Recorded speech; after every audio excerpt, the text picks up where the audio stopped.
It's a beautiful, beautiful Sunday in the Cape. And we are on the Sunday show with Neil de Beer, the president of the United Independent Movement. Welcome back, Neil. Yeah, very good day. Chris, what a blessing, what a beautiful day to be in South Africa. I always say to so many people, and Chris, this week, so many people in a mall, in a chemist, in a restaurant, a coffee shop, coming over and starting to say hello and saying that they love what we do. It is such a privilege to meet them. But I always tell them, South Africa is a brilliant country, just bad management. That's it. So yeah, we've got a big show. Let's roll. Let's go. Let's go on to that bad management. Since it's almost Christmas, shall we start with a diamond? In this case, one that is not forever. The one gifted to the wife of Deputy President Paul Mashatile by carrot, not vegetable, carrot king and Ponzi accused Louis Liebenberg, who also just happens to have been a benefactor of former President Jacob Zuma. Positively Shakespearean. Let's go. Yeah, Chris, unbelievable. You know, they say sometimes people from out the depths of a grave still speak so loud. It's unbelievable. Louis Liebenberg is still in jail, but he's still relevant. Jy weet, ek het ook gedink, sluit hom toe, shut up. But no, this guy, even in the clutches of custody, is making front page news. And this one, very, very particular, because this is, again, our naughty, accused, alleged Deputy President Mashatile, who happens to receive, apparently, now factually, a diamond from Louis Liebenberg as a present to his wife. Now, you know, they say diamonds are forever. Apparently not this one. So the news breaks. He has to now, with a blushing cheek, say that he is going to hand back the diamond. I don't think there was a matter of shock or guilt. I think he was caught out again. So now, Chris, that's not the story. The story is not about a accused Ponzi fraudster that is currently on trial. And we don't have to go into the depth of that man. It was on the pages of every paper. But there were serious accusations made against Liebenberg on funding people that are in high political position. Some of those names are very well known to you. And suddenly Paul Mashatile is now listed on that list, the second most prominent citizen of this country. But Chris, what really irks me is not these gifts, jewelry, and obvious purchasing of consciousness. The fact that Mr. Mashatile did not declare receiving such a gift is again my question on where does this man's absolute consciousness stand on ethics.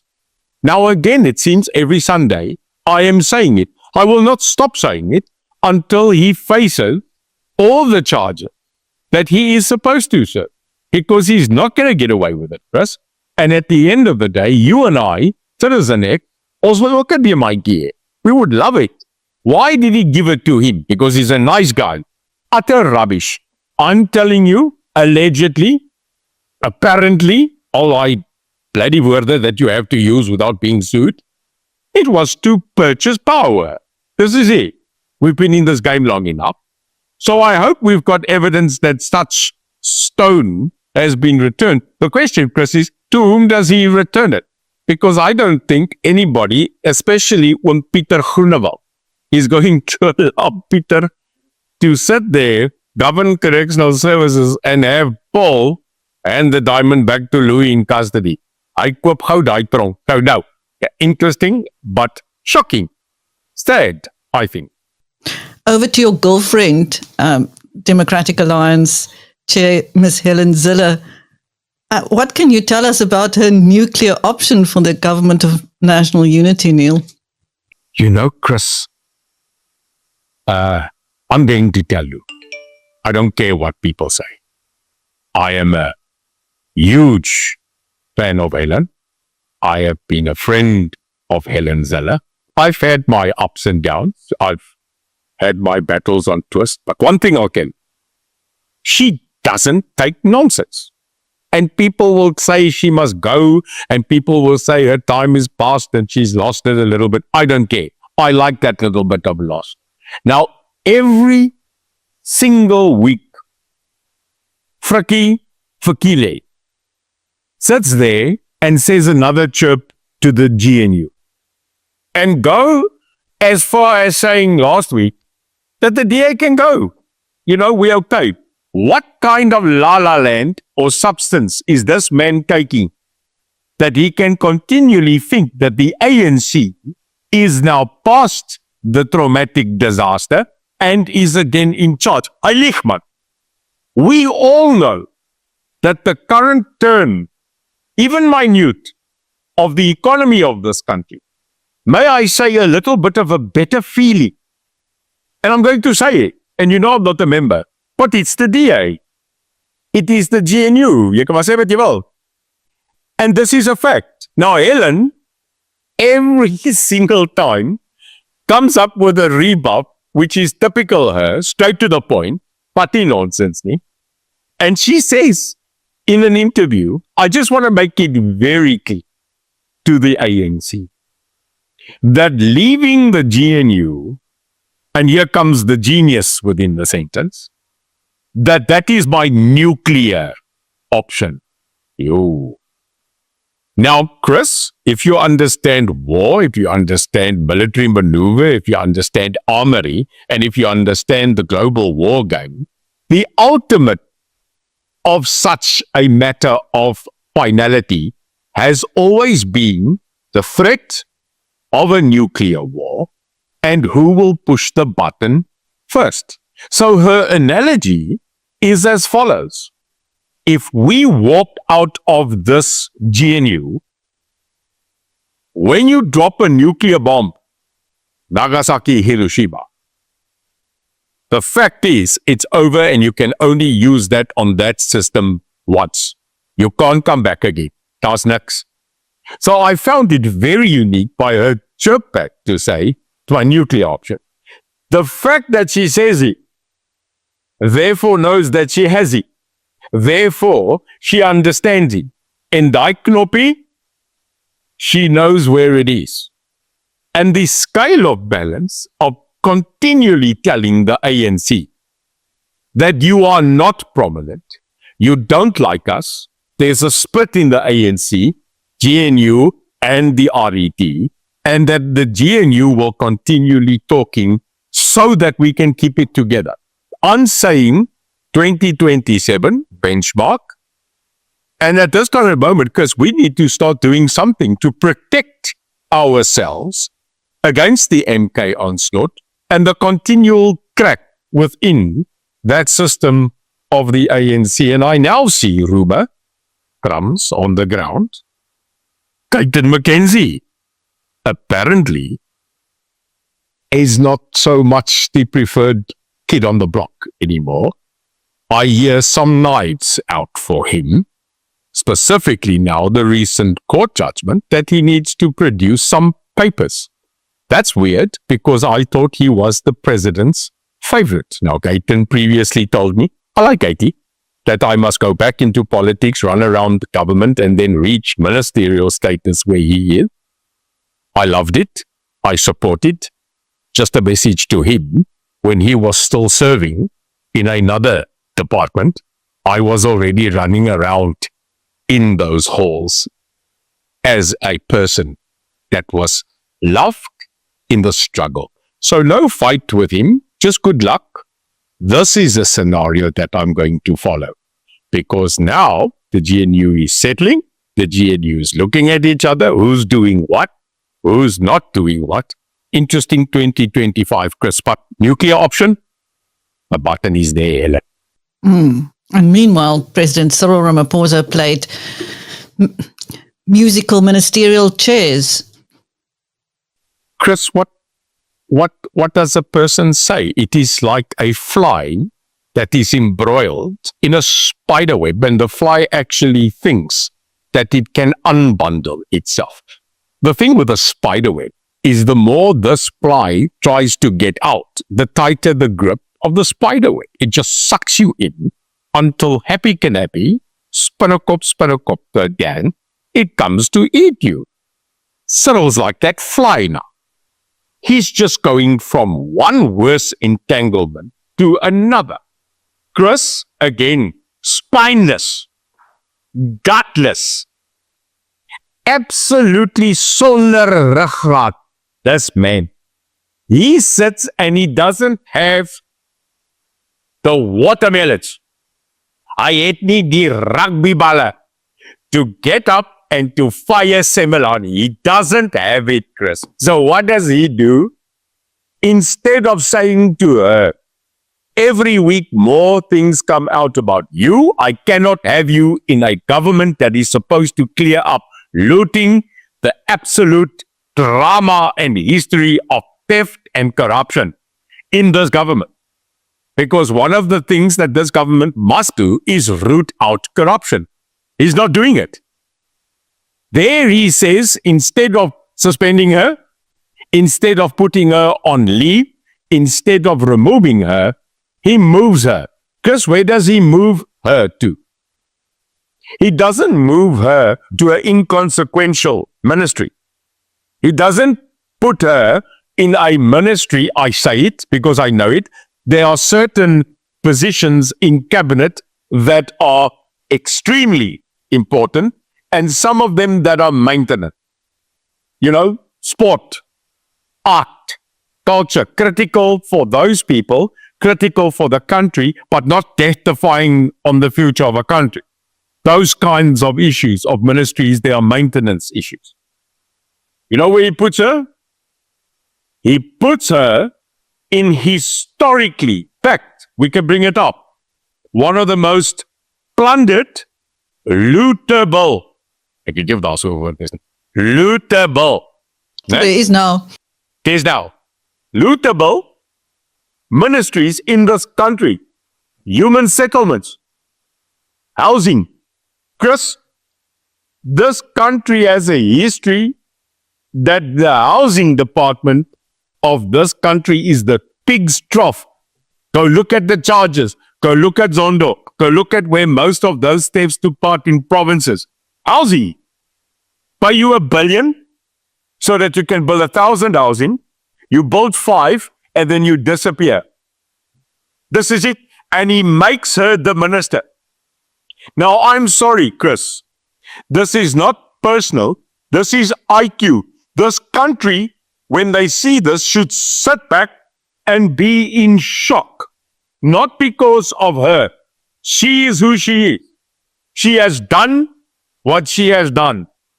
This indictment is on the President of the Republic of this country because he is the most executive authority and she serves under him. Can you imagine that you take this person under massive, massive allegations and you make her a treasurer of probably one of the most important functionaries in this country? It is shocking, it is sad, it is despicable. Just another proof of who leads this country.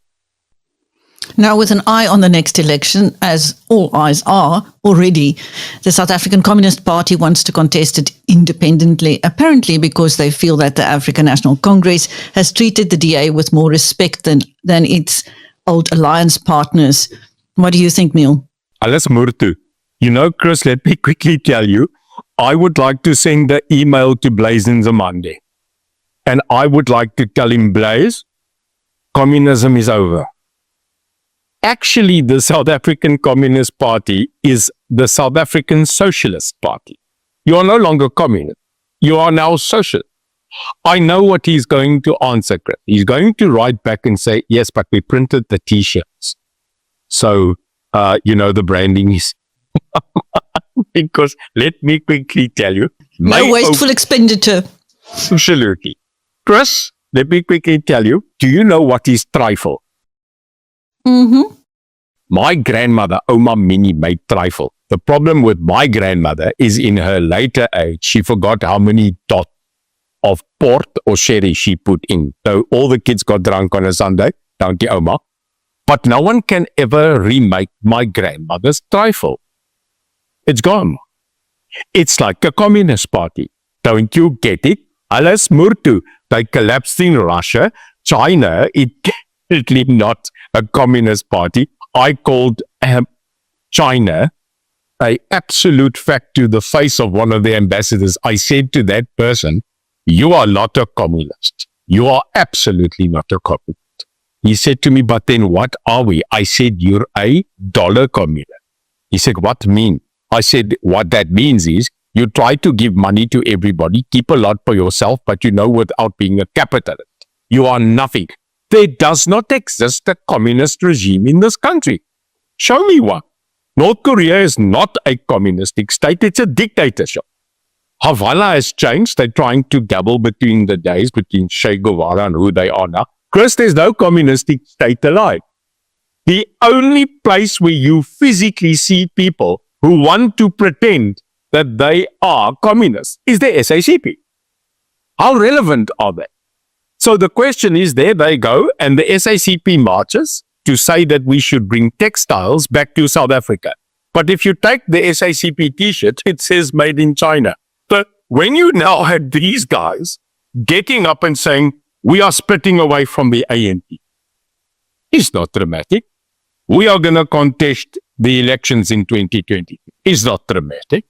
It's no loss to the ANC because the SACP, to be really frank and honest, which I know very well, is not relevant anymore.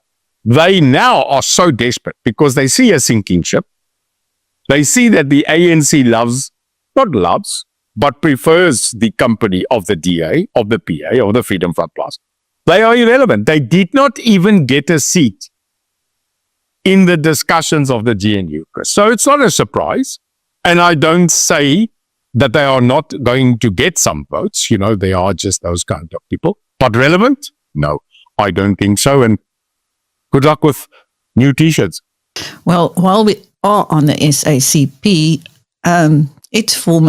its late leader, Chris Hani's killer, has been deported to Poland. Now that has reignited rumors and allegations that have surfaced over the years that the right wing was used by certain elements in the African National Congress to get rid of Chris Hani. You must have, in intelligence, heard those rumors many times, Neil. I get a lot of emails, Chris, and people say to me, where did I get my info? How do we get to the detail? Let me explain. If you are a butcher and you own a butchery and you sell the butchery, Chris, when you sell your butchery, do you stop eating meat? I joined the ANC's military wing in 1989. 1990, 91, Codesa, first round, Mandela released, I was there. Part of that machine. Not a big role, but I was there. Lutuliaus, National Security Advisor to the Department of then Culture, Arts and Constitutional Affairs, 6th floor in the old Lutuliaus. I was there. 93 April, they shot Chris that Sunday. Everybody knew. And everybody thought civil war. In actual fact, guns were being made ready. You will remember the only thing that stopped that war was the action of Nelson Mandela getting into his Cressida, going to the SABC without authority of the clerk and demanding to go on air. And that day he said that we will not go to war. We will not go and make war in this country. We will go to the ballot box.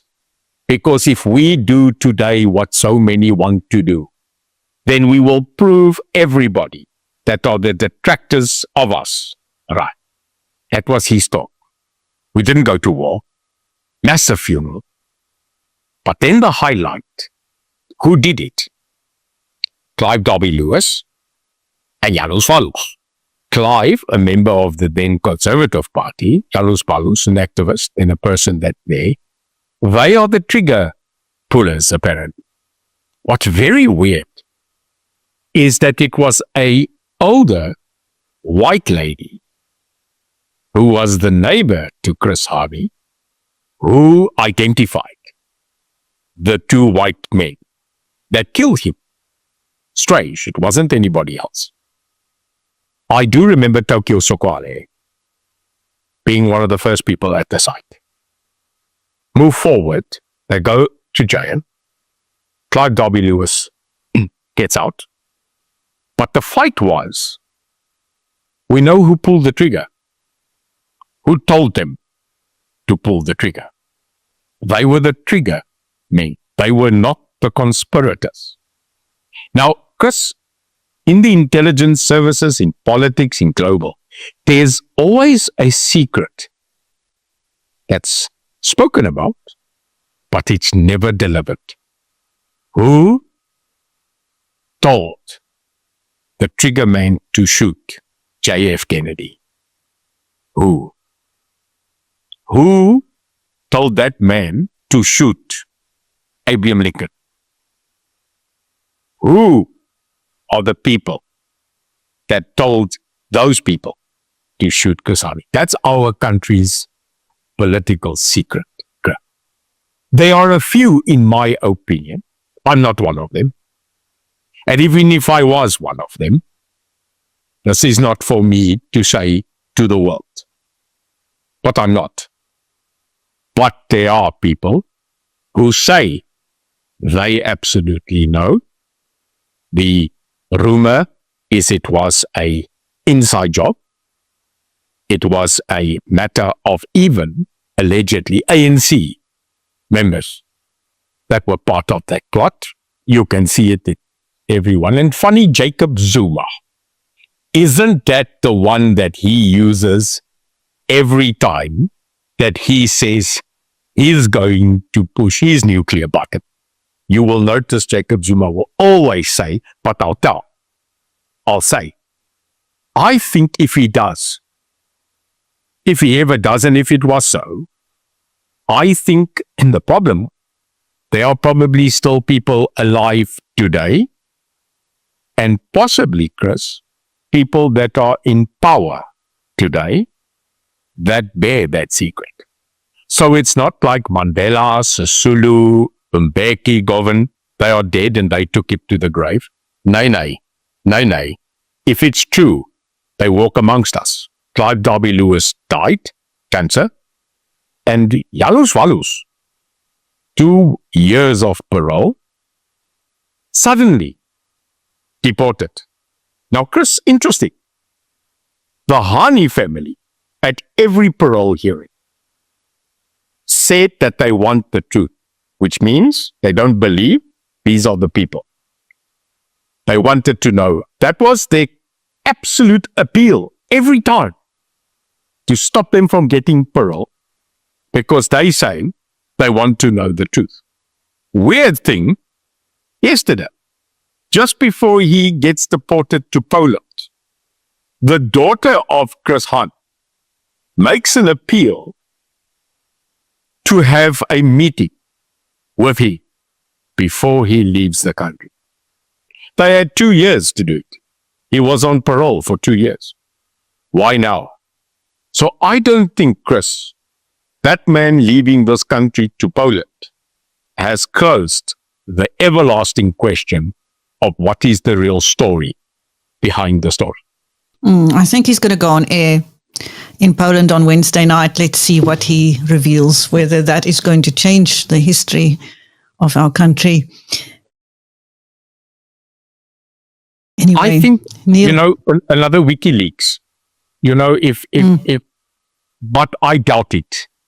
I doubt that he would do that. I think he's gone into the abyss. He's gone into infinity. But one thing, there are a couple of people today that are celebrating the deportation, undoubtedly.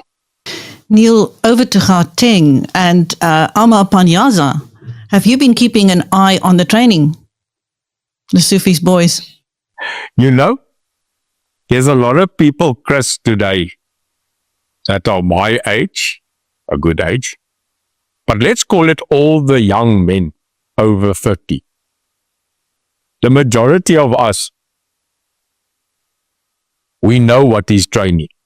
We know what is discipline. We know what is drilling, marching, skiet en beweeg. We understand the lychee juice that we used to get and the absolute bond of having military training. Chris, 450 million rand.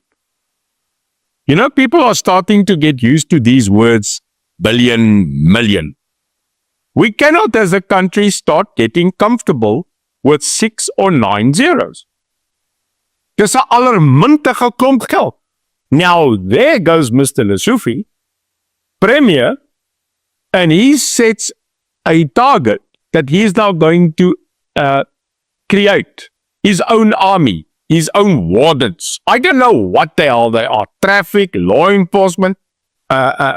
In my days, we used to have blompotte. We used to call them blompotte, constables. I don't know what the hell they are. But one thing I know, they suddenly goose-stepping in the format of Russia and of China, the goose step. I didn't know that we've got that kind of legitimacy. Then, shocking news. Guess who's part of the trainers? Not us. Not the competent people that are in this country, the people that are ex-army, ex-SAPs, ex-well-trained. No. Eswatini police. Chris, daar's 'n woord met F, flip. Luister. Eswatini police. Previously Swaziland. Now I have no idea what the hell Eswatini police can come train South African Gauteng law enforcement. I mean, Chris, I was then told the reason why Eswatini police are training the people is because we had a good corporate governance, a relationship with that country. So have we with Mozambique and so with Angola and Zambia. Jy gaan nie vir ons laat train. You're not truly going to bring those people to train us. Something's wrong. Why? This is another Cuba fiasco of saying to people, but we'll give you money or we'll give you accommodation. Some or other thing is wrong. And then finally, Chris, don't you find it shocking that we have to put extra provincial law enforcement and pay 450 million because SAPs can't do their job? That's what you're saying.